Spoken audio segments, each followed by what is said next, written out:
When you experience a Kundalini awakening, one of the things that happen is there is some form of delirium. There is also some sort of confusion.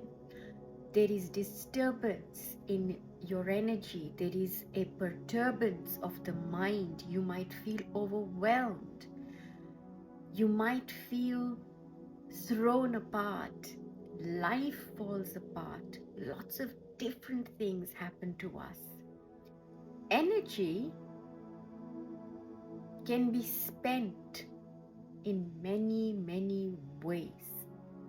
The one thing that a Kundalini awakening requires is focus, for that energy to receive energy so that Kundalini can carry forth her ascent. Now, what happens when Kundalini needs that, but you have other plans with the energy? Maybe not even plans, but your energies are focused on other aspects of you. It may be your food.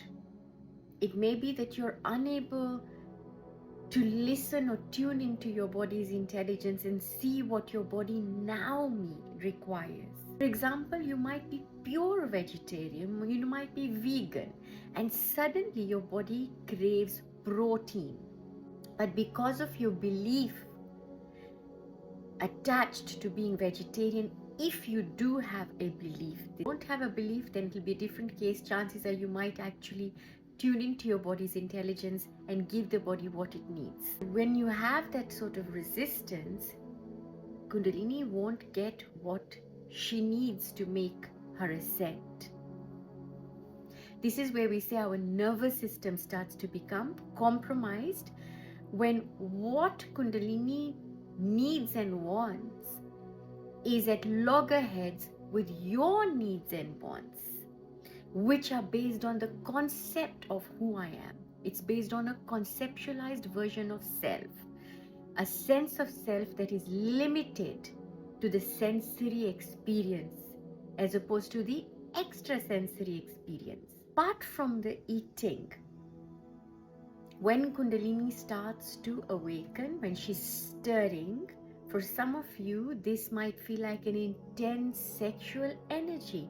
Now, if you have an association in your mind of what this kind of sensation means, you might want to go and do something about it. You then go and spend this energy. That again stands in your way. You've just gone and spent something that could have been put to use in another use. Apart from this, at every meridian, at every point, there will be some option in which way does the energy go. Does it go up, or does it go towards feeding whatever it is that is happening in that center?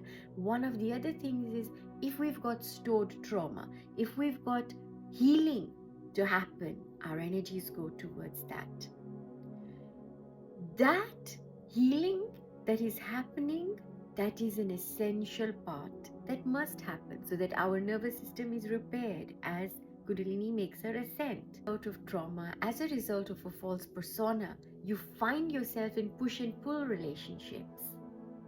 A push and pull relationship is one that you really simply cannot afford in a Kundalini awakening. Your energies will go into that. You can't afford it.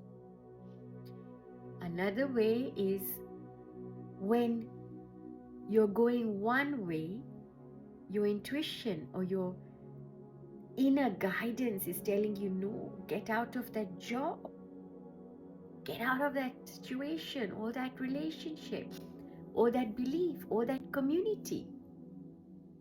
But you're unable, so you stick and you stay in it. Again, there'll be a push and pull.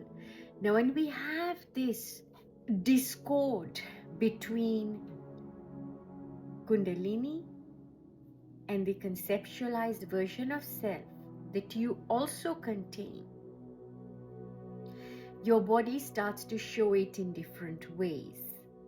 Overwhelm, lots of heat, lots of cold, lots of sensations. Because remember, when Kundalini is flowing and she's flowing freely, so will you, so are you. There's no resistance. But one of the natural things that will come with a Kundalini awakening is to heal. Every meridian is to heal every center, which is why it may not be complete in one lifetime. And which is what will explain for those of you who experience spontaneous awakenings without any practices.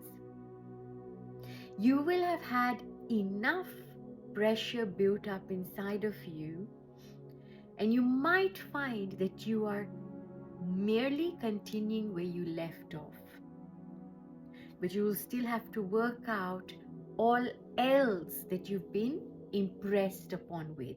Because remember, ultimately we're going to get into a state of no impression, into a state of you carry on, you can still come back and you still living your life, but with least or zero impression. Lots of love. Stay tuned for the next post on Kundalini in your crown chakra. Lots of love.